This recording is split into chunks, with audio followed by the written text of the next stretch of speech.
आज तो हम क्लास स्टार्ट करते हैं। ओके, कि प्रोडक्शन इमेजिनरी विलेज है, यानी गांव के बारे में है ना, लेकिन आज विलेज यानी एक इमेजिन करके बनाया गया है, काल्पनिक गांव है एक तरीके का। ठीक है, इसमें है विलेज जो है Palampur is a coined small village with a population of approximately 450 families. यानी जो पालमपुर गांव है वो एक छोटा सा गांव है, ठीक है, कोई बड़ा गांव नहीं है, और उसकी जो पॉपुलेशन है वो लगभग 450 परिवार उसमें रहते हैं।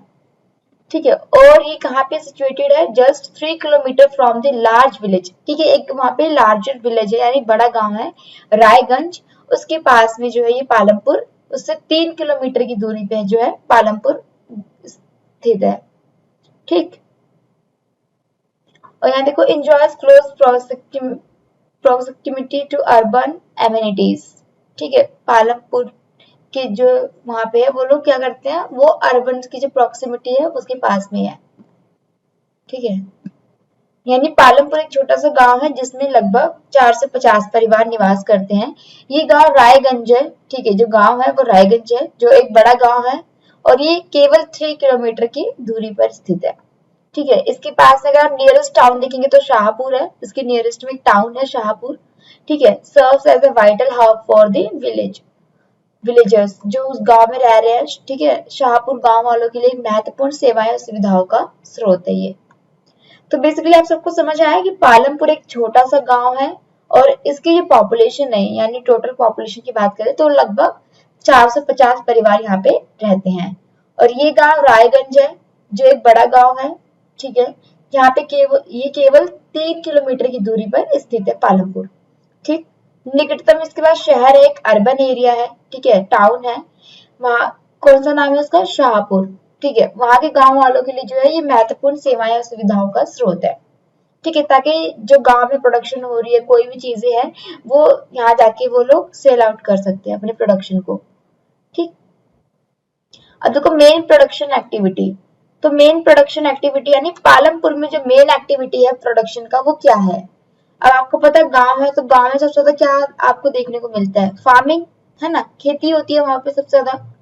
कुछ ही लोग होते हैं जो मर्चेंट्स का काम करते हैं, शॉपकीपर्स होते हैं, बट मोस्टली लोग किस पे डिपेंड होते हैं?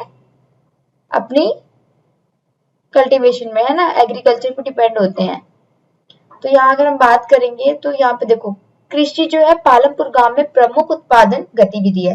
बेसिकली जो मैंने नोट्स बनाए हैं वो हिंदी इंग्लिश में बनाया ताकि आप लोगों को इश्यू ना हो, कोई प्रॉब्लम ना हो। ठीक है, लास्ट टाइम जैसे आप लोग मुझे बोल रहे थे कि मैम हिंदी में प्रोवाइड है, इंग्लिश में प्रोवाइड नहीं है, तो जिनको इंग्लिश में जो तैयारी कर रहे हैं उनके लिए इंग्लिश में भी नोट्स मिल जाएंगे, और जो हिंदी में कर रहे हैं उनके लिए तो हिंदी में भी है। ठीक, तो मैंने दोनों को देखते हुए नोट्स बनाए हैं हिंदी इंग्लिश में, तो कंफ्यूज नहीं होना है। ओके, कृषि पालमपुर गांव में प्रमुख उत्पादन गतिविधि है। ठीक है, अधिकांश लोग अपने जीवन के लिए जो है कृषि पर आश्रित है या निर्भर है।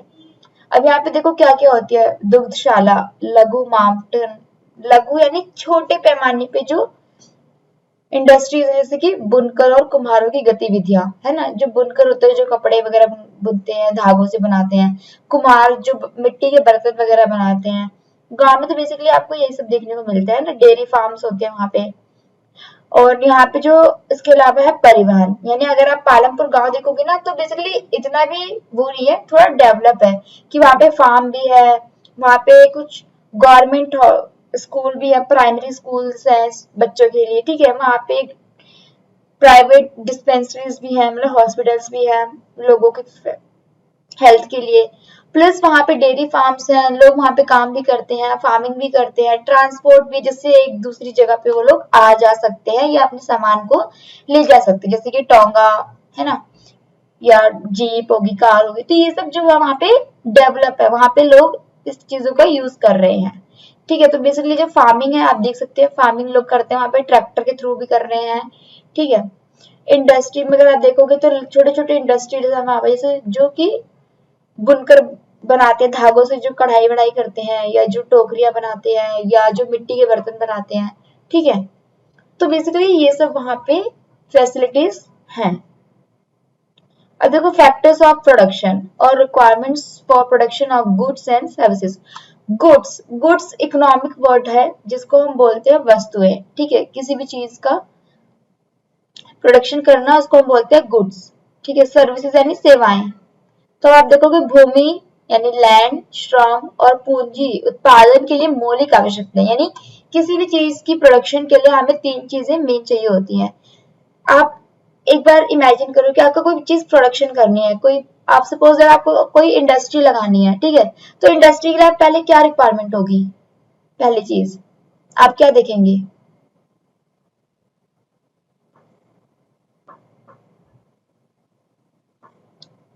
Anyone is no?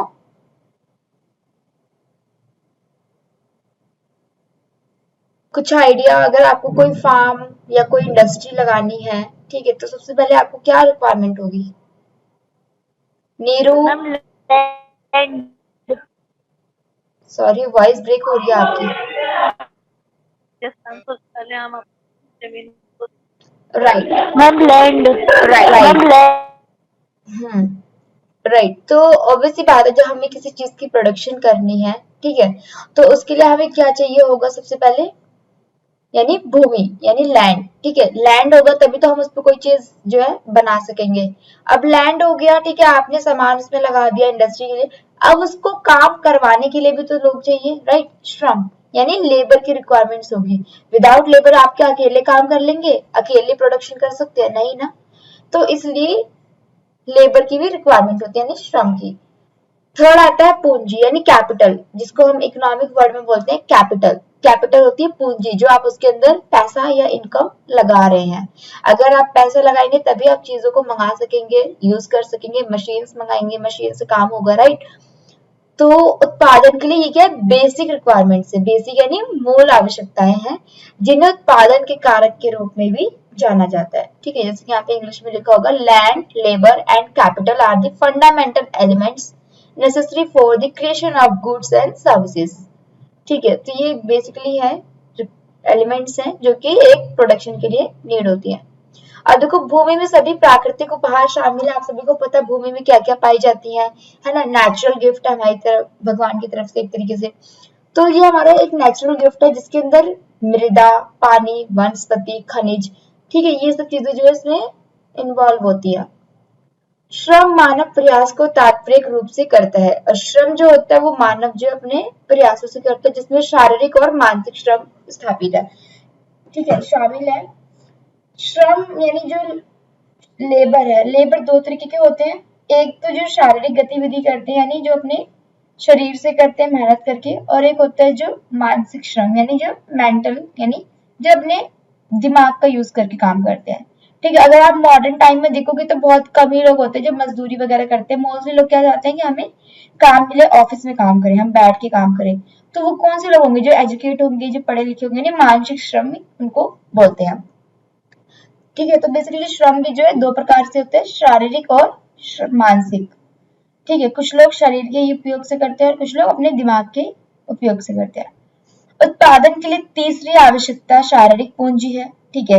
यानी प्रोडक्शन के लिए हमें जो थर्ड आवश्यकता होती है वो शारीरिक पूंजी है, ठीक है। अगर हम अपने दिमाग को यूज नहीं करेंगे, अपनी बॉडी को यूज नहीं करेंगे काम के लिए, तो कुछ भी आप कितने भी पैसे लगा लो सब वेस्ट होगा, ठीक है। तो इसके लिए आपको नीड है कि आपका माइंड कैसा काम करने के लिए, ठीक है, आप कैसा सोचते हैं।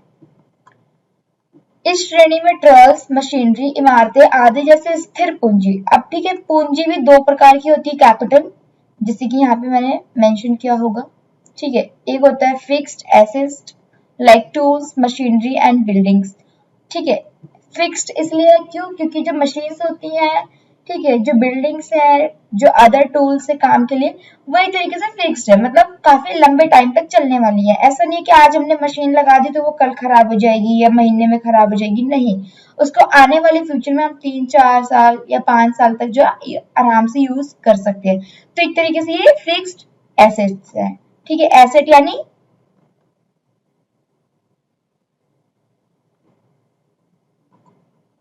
ठीक है, तो यहाँ पे अगर आप देखोगे तो ये फिक्स्ड एसेट्स, जिसमें टूल्स, मशीनरी एंड बिल्डिंग्स, ठीक है, आपको दिखाई देगा इसमें। अब आ जाओ इसमें देखो, बेसिकली इसमें क्या बताया, हाँ, ठीक है। जैसे स्थिर पूंजी है किसान के लिए बीज और बुनकर के लिए धागा। जैसे कि किसान के लिए क्या रिक्वायरमेंट है, फार्मिंग के लिए बीज, ऐसे ही बुनकर जो है, ठीक है, जो वेविंग का काम करते हैं, वेविंग काम वालों को क्या कहेंगे, बुनकर। ठीक है, तो उनके लिए क्या मेन उनकी कच्ची सामग्री जो होती है वो धागा होती है। ठीक है, तो ये कच्चे सामग्री शामिल होते हैं यानी। ठीक है, अब देखो important changes in farm activities. अब फार्म एक्टिविटीज जो है उसके अंदर चेंजेस क्या क्या आई हैं। ठीक है, पहले के टाइम अगर आप देखोगे प्री टाइम में, तो लोग कैसे करते थे, बैलगाड़ी जो बैल होती थी उससे खेत की जुताई करते थे, है ना, और नेचुरल खाद बनाते थे, जैसे घर के सामानों से, उससे खाद बना के उसका यूज करते थे, है ना, फर्टिलाइजर के लिए। और खुद ही विदाउट मशीन से ही अब वो हाथों से काम करते थे, हाथों से हर चीज काटना, उसकी कटाई बुनाई जो भी होती थी खेतों के अंदर। ठीक है, तो बेसिकली क्या था, ज्यादा श्रम था उस टाइम पे। लेकिन धीरे धीरे आते आते जैसे जैसे समय बदलता गया, टाइम बदलता गया, मॉडर्न जमाना आने लग गया, है ना, मॉडर्निटी आने लगी। ठीक है, टेक्नोलॉजी का विकास हुआ, तो धीरे धीरे क्या हुआ, फार्म में भी जो है क्या हुई, एक्टिविटीज जो है चेंज होने लग गई। ठीक है, तो देखो कदम यह है कि कैसे खेतों की जो फार्मिंग है ना, खेती का जो तरीका था वो कैसे चेंज हुआ है, क्या क्या चेंजेस आई हैं। तो देखो बेसिकली आप देखेंगे यहाँ पे खेती क्षेत्र का क्षेत्रफल भारत में विशेष रूप से अपरिवर्तनशील है, मतलब ये चेंज नहीं हो सकता। लोग फार्म पे डिपेंड है और काफी बड़ा एरिया जो है भारत में कृषि करता है। ठीक है, तो इस और ऑब्वियस बात है, जब तक हम प्रोडक्शन नहीं करेंगे तो वो हमारे लिए कोई भी चीज बना भी नहीं सकेगी, है ना, तो बहुत जरूरी होता है कृषि। ठीक है, तो 1960 के बाद अब जो बर्बाद भूमि यानी जो बंजर जमीन हुआ करती थी, जिनको यूज नहीं होता था, बंजर पड़ी होती थी, ठीक है, तो उसको भी क्या हुआ, खेती योग्य जो है इसमें चेंज कर दिया गया। समझ आया, बंजर भूमि को क्या बोलते हैं इंग्लिश में, बैरन। ठीक है, बैरन भूमि। अब देखो सालों के साथ खेती के तरीकों में महत्वपूर्ण परिवर्तन हुआ, जिसने किसानों को एक भूमि से अधिक उत्पादन करने की संभावना दी। पहले लोग क्या करते थे, एक ही खेती में, मतलब जो एक हिस्सा होता था लैंड का, उस पे क्या कोई धान उगा लिया, कोई गेहूं उगा लिया, कोई गन्ने की खेती, है ना, गेहूं गन्ने तो आपको पता है पूरे साल चलती है, लेकिन जो गेहूं और चावल होते हैं, यानी आपको पता है ना, खरीफ और रबी फसल जो होती हैं, वो लोग एक ही टाइम पे करते थे। लेकिन अब जो टेक्नोलॉजीज आने लगी है ना, चेंजेस आने लगी, उसकी वजह से क्या होगी, संभावना आने लगी लोगों में कि हम एक भूमि पे जो है एक से अधिक प्रोडक्शन कर सकते हैं। ठीक है, इन परिवर्तनों में बहुक्रमिक खेती यानी एक से ज्यादा फसलों को उगाना, आधुनिक खेती विधियों का उपयोग शामिल है। यानी जो आज के टाइम पे जो डिपेंड लोग हैं, यानी जो मॉडर्न जो टेक्नोलॉजीज पे यूज कर रहे हैं, उन विधियों का यानी जो मेथड्स है उसका प्रयोग करके। इन प्रक्रियाओं के परिणाम स्वरूप विशेष रूप से, ठीक है, हरित क्रांति यानी ग्रीन रेवोल्यूशन। ठीक है,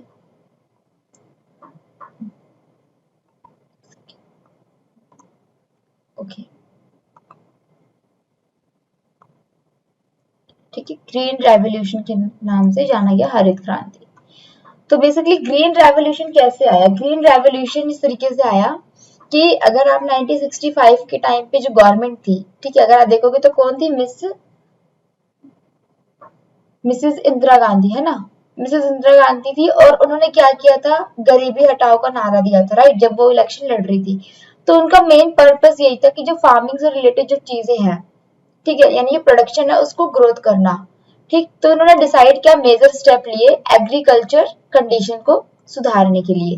ठीक है, तो उन्होंने क्या किया, जो हाई यील्ड सीड्स होती हैं, ठीक है, HY सीड्स जो होती है उनको यूज किया, मॉडर्न जो टूल्स हैं, मशीनरीज हैं, उनका प्रयोग किया गया, और जो बंजर जमीन थे यानी बैरन लैंड्स थे उनको खेती करने योग्य बनाया गया। ठीक है, जिससे क्या हुआ, काफी ज्यादा प्रोडक्शन हुआ। ठीक है, मॉडर्न डे में यानी अगर आप देखोगे पहले जो खाद बनाते थे, अब आप लोग फर्टिलाइजर्स मार्केट में जो मिलते हैं, पेस्टिसाइड्स मिलते हैं, है ना, उसका यूज करते हैं। कल्टीवेशन के लिए मशीनरी का यूज करने लग गए, जिससे क्या हुआ, कम समय में ज्यादा प्रोडक्शन आने लग गया।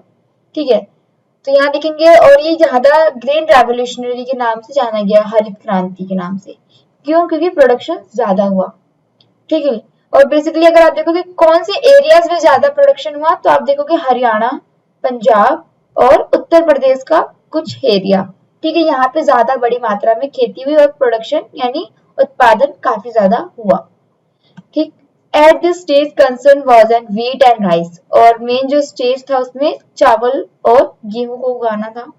ठीक है, doctor M S Swaminathan from India led green revolution as a project, और जो डॉक्टर मिस ठीक है एम एस स्वामीनाथन थे वो इंडिया से थे और वो क्या कर रहे थे, ग्रीन रेवोल्यूशन की प्रोजेक्ट को लेकर लीड कर रहे थे। ठीक है, यहाँ तक समझ आया ग्रीन रेवोल्यूशन क्या है। 1960 के दशक में भूमि की उत्पादकता में वृद्धि होना उसको ग्रीन रेवोल्यूशन के नाम से जाना गया। ठीक है, बेसिकली पंजाब, हरियाणा और पश्चिम उत्तर प्रदेश के किसानों ने भारत में आधुनिक खेती विधियों का प्रयोग करने का पहला प्रयोग किया था और इस क्रांति की शुरुआत की थी। क्लियर है यहाँ तक सभी को?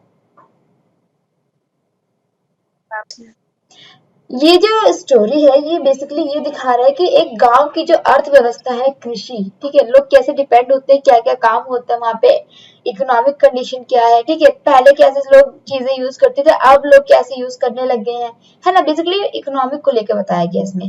और आपको पता है इकोनॉमिक जो हमारी काउंट देखी जाती है ना, वो 3 सेक्टर्स को जोड़कर होती है। फर्स्ट हमारा, है ना, पता आप सबको, first, second and third, primary, secondary and tertiary sector. Primary में सभी को पता है क्या की जाती है, जिसमें डेयरी आ गई, एग्रीकल्चर आ गए, है ना, ये सब चीजें की जाती है। सेकेंडरी में उन्हीं चीजों को जो है इंडस्ट्री में लाके उनको मैन्युफैक्चरिंग की जाती है, यानी जैसे मिनरल है, खनिज है, तो वो कच्चे माल के रूप में होते हैं, उनको लाके जो है मैन्युफैक्चर उनको अच्छे से बनाया जाता है जिससे कि वो रिटेलर्स जो है वो सेल आउट कर सके, है ना।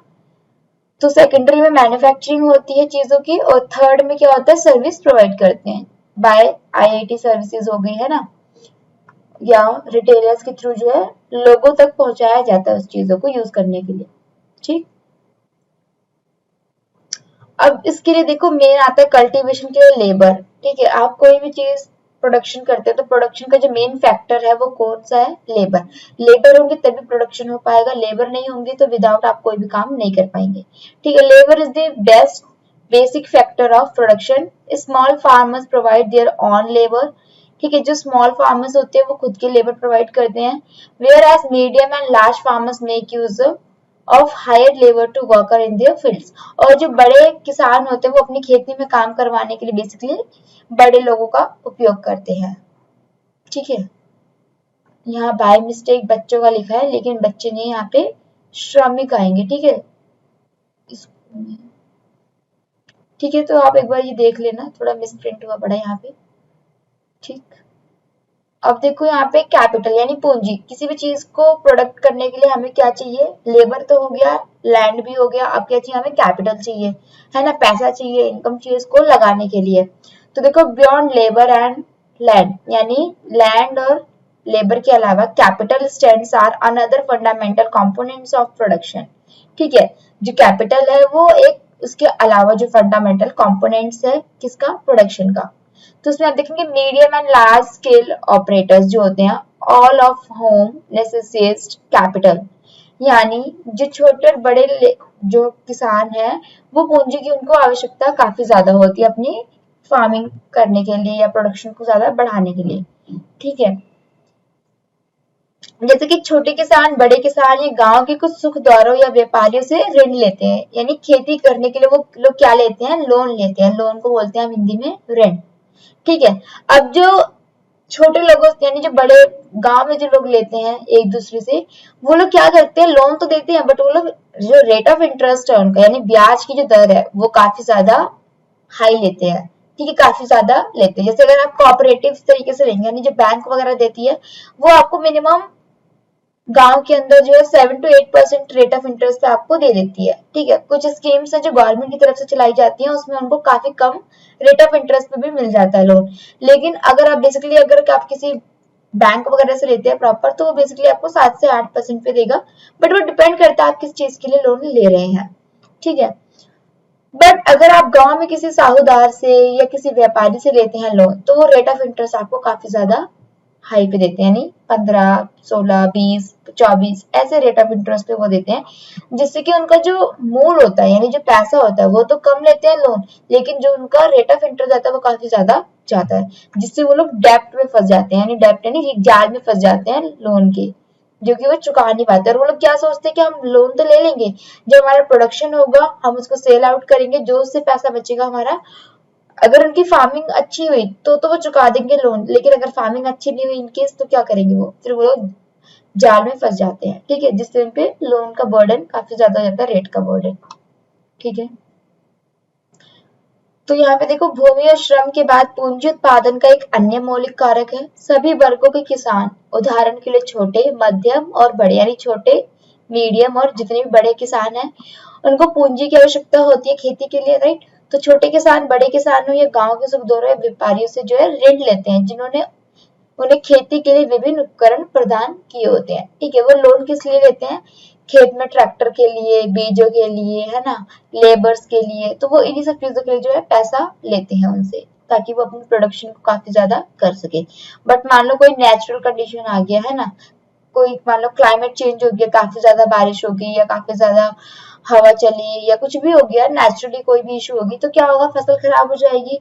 तो जितना वो लोग सोचते हैं कि हम प्रोडक्शन करेंगे उससे कम प्रोडक्शन हुआ, तो क्या हो गया, वो लोग एक तरीके से ऋण के जाल में फंस गए, ठीक है। Sale of surplus farm production, अब जो फार्म प्रोडक्शन होते हैं, सरप्लस, सरप्लस यानी जो अधिशेष या ओवर, जो बचा हुआ, यानी जो अनाज उगाते, मान लो एक किसान ने कोई अनाज उगाया, ठीक है, उसने अपने यूज के लिए तो निकाल लिया, अपने परिवार और अपने यूज के लिए, लेकिन जो बाकी जो प्रोडक्शन, जो यानी जो प्रोडक्ट था वो बच गया, तो वो क्या करेगा, यानी उसको क्या बोलते हैं, बचा हुआ, जो जितना भी बचा हुआ प्रोडक्ट है उसको हम बोलते हैं इकोनॉमिक वर्ड में सरप्लस।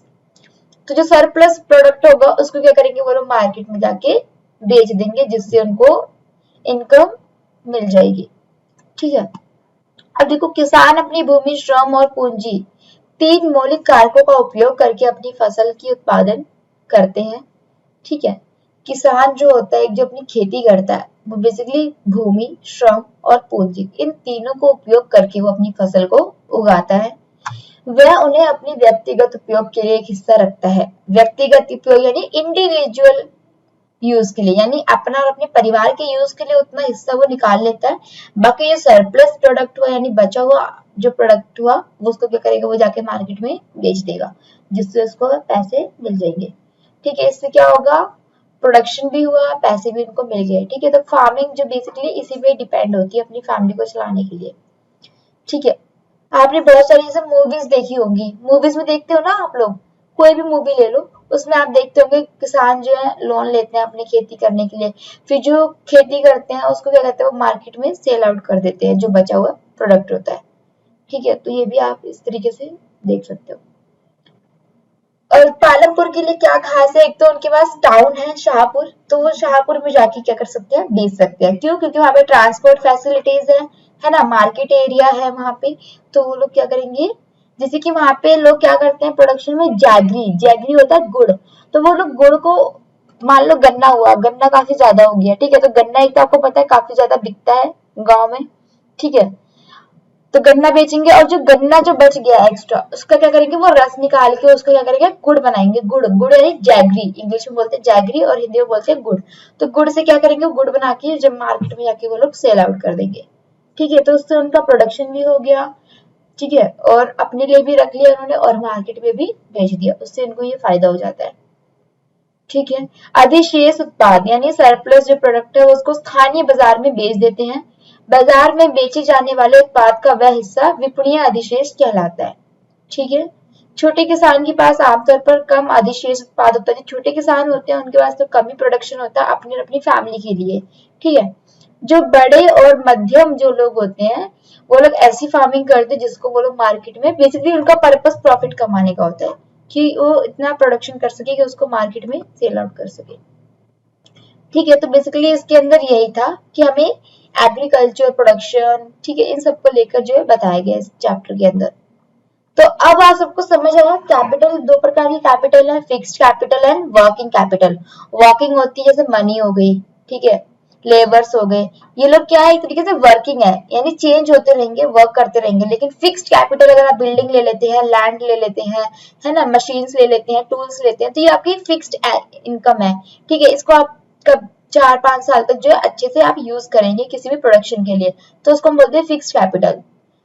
ये समझ आया विलेज पालमपुर की स्टोरी। मेन इसका पर्पस ये कि आपको कंडीशन देखनी है, इकोनॉमिक कंडीशन, कि विलेज में जो कृषि होती है वो कैसे होती है, लोग कैसे डिपेंड होते हैं, लोग क्या क्या करते हैं उसके लिए।